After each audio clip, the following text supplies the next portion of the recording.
Parfois, la vie nous conduit vers des impasses que nous n'avons pas choisies. Des moments où tout semble bloqué, où les portes se ferment les unes après les autres, où l'on finit par se demander si nos efforts ont encore un sens. Et pourtant, certaines portes restent fermées parce qu'une autre est en train de s'ouvrir ailleurs, une porte que nous ne pouvons pas encore voir. Aujourd'hui, je vais te raconter l'histoire d'un homme qui a passé des années à frapper à la mauvaise porte. Bienvenue dans les confidences du cœur. Voici son histoire. Assalamu alaikum, je m'appelle Yassine et je vais vous parler d'une période particulière de ma vie. Pendant 3 ans, ma vie s'est résumée à une seule chose: attendre. Attendre une réponse, attendre un appel, attendre qu'une porte s'ouvre enfin. Chaque matin, je me réveillais avec le même espoir. Chaque soir, je me couchais avec la même déception. À 37 ans, je pensais avoir tout prévu. J'avais étudié, j'avais travaillé dur. J'avais construit un projet qui me semblait solide, brique par brique, année après année, avec la conviction tranquille de celui qui croit que les efforts finissent toujours par payer. Et pourtant, rien ne fonctionnait. Les candidatures restaient sans réponse, les rendez-vous n'aboutissaient à rien, les promesses disparaissaient aussi vite qu'elles étaient apparues comme de l'encre sous la pluie. Je regardais les autres avancer pendant que ma propre vie semblait figée. Le pire n'était pas l'échec parce que je savais que quoi qu'il arrive, Allah est au contrôle de tout. Le pire, c'était l'attente, parce que ma patience s'effritait. Cette sensation de rester immobile alors que le monde continuait de tourner. Cette impression d'être le seul personnage d'un film dont on aurait oublié d'écrire la suite. À cette époque, j'avais du mal à rester chez moi. Les 4 murs de mon appartement semblaient rétrécir à mesure que les semaines passaient. Alors je marchais. Je prenais des rues au hasard, sans destination précise, juste pour avoir l'impression d'avancer quelque part. C'est ainsi que j'avais commencé à fréquenter une petite librairie du centre-ville. Le propriétaire s'appelait Mourad. C'était un homme calme, avec une barbe grisonnante soigneusement taillée et des lunettes qui glissaient toujours au bout de son nez. Il ne semblait jamais pressé. Dans sa librairie, le temps avait une texture différente, plus lente, plus dense, comme si les livres absorbaient l'agitation du dehors.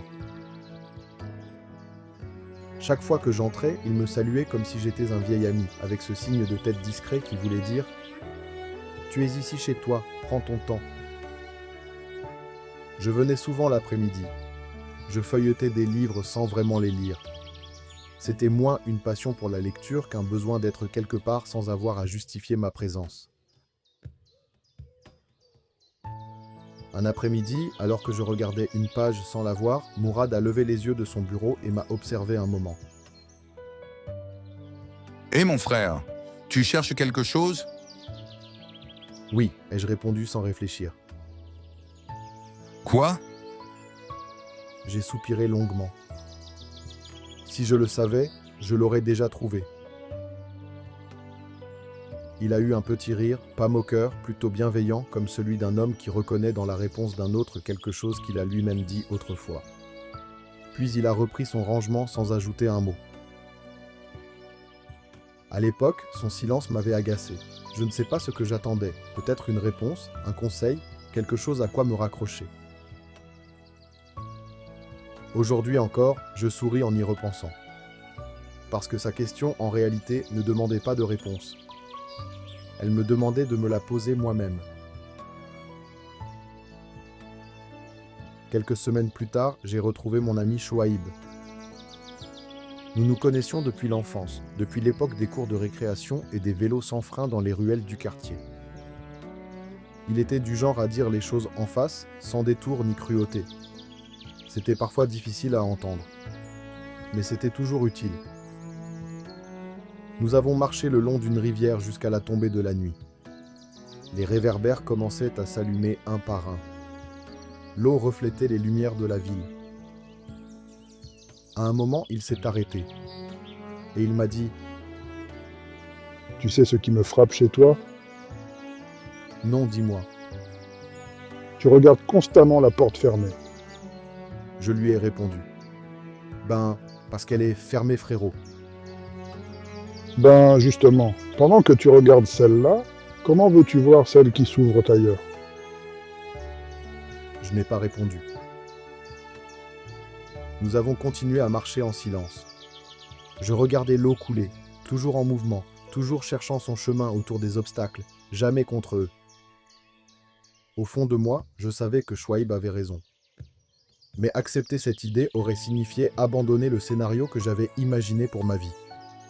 Ce projet précis, cette trajectoire, cette version de moi-même que j'avais construite dans ma tête depuis des années. Et je n'étais pas encore prêt à lâcher tout ça. Puis il y eut Chahir Oumar, un voisin de mon immeuble, un homme d'une 60aine d'années, retraité, qui passait une grande partie de ses matinées à s'occuper du jardin partagé en bas de l'immeuble.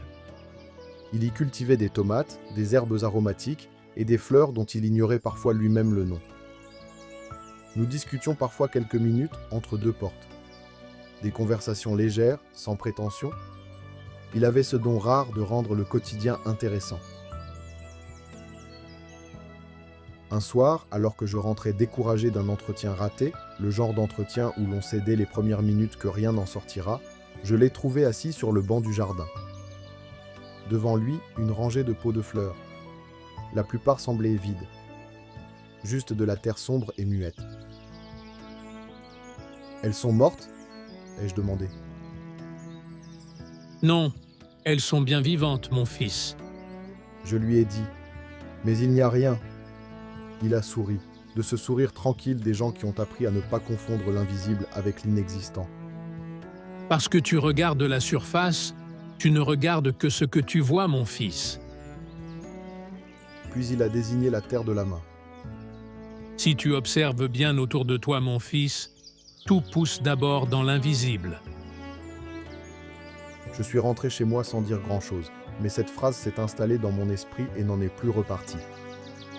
Tout pousse d'abord dans l'invisible. Peut-être que quelque chose poussait, là aussi, dans le silence de mes journées. Quelque chose que je ne pouvais pas encore voir parce que je cherchais des signes à la surface, là où il n'y en avait pas encore. Quelques jours plus tard, alors que je traversais une période particulièrement difficile, une de ces semaines où l'on se demande sincèrement si les choses changeront un jour, je suis tombé sur des versets que j'avais déjà entendus, souvent à la mosquée mais sans vraiment les comprendre. Et quiconque craint Allah, il lui donnera une issue favorable et lui accordera ses dons par des moyens sur lesquels il ne comptait pas. Surat At-Talaq, versets 2 et 3. Par des moyens sur lesquels il ne comptait pas. Ces mots m'ont arrêté net. Parce qu'à cet instant, je comptais uniquement sur ce que j'imaginais être la bonne solution. La bonne porte. Le bon chemin. Celui que j'avais tracé moi-même, avec ma propre logique, ma propre vision. Et Allah m'invitait à regarder plus loin que ma propre carte. Cette nuit-là, pour la première fois depuis longtemps, j'ai demandé à Allah de me montrer celle qu'il avait choisie pour moi. Quelques mois plus tard, presque par hasard, ou plutôt par un de ces hasards qui n'en sont pas, une connaissance m'a parlé d'une association locale qui cherchait des bénévoles pour un événement ponctuel. Je n'avais rien prévu ce jour-là, aucune candidature à envoyer, aucun rendez-vous à honorer. Alors j'ai dit oui, sans grande conviction, juste pour sortir de chez moi. Quelques heures seulement, rien de plus.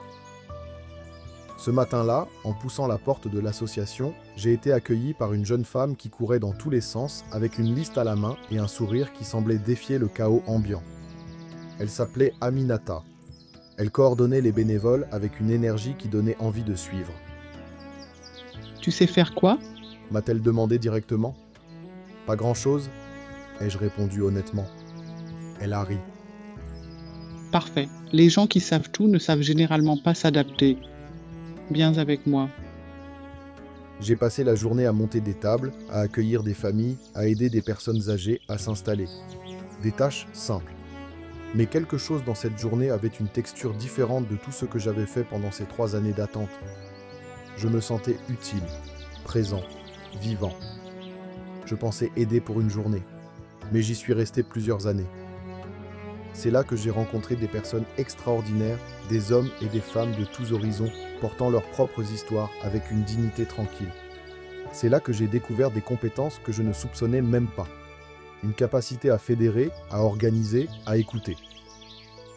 C'est là que j'ai trouvé un travail proposé par un membre du conseil d'administration qui avait observé mon engagement pendant plusieurs mois. Et c'est aussi là que j'ai rencontré celle qui allait devenir mon épouse. Tout cela à travers une porte que je n'avais jamais envisagée. une porte que je n'avais même pas remarquée. Pendant tout ce temps, Allah n'était pas en train de me refuser quelque chose. Il me guidait ailleurs. Je m'appelle Yacine et je vous ai raconté cette partie de ma vie. Car ce que j'ai traversé à cette époque m'a appris que l'on peut passer des années à fixer une porte fermée au point d'oublier de regarder autour de soi. J'ai appris que les retards ne sont pas toujours des refus. Que certaines attentes préparent des rencontres, des opportunités et des bénédictions que nous n'aurions jamais obtenues autrement. J'ai appris qu'un libraire peut semer une question en 2 mots et disparaître derrière ses rayons.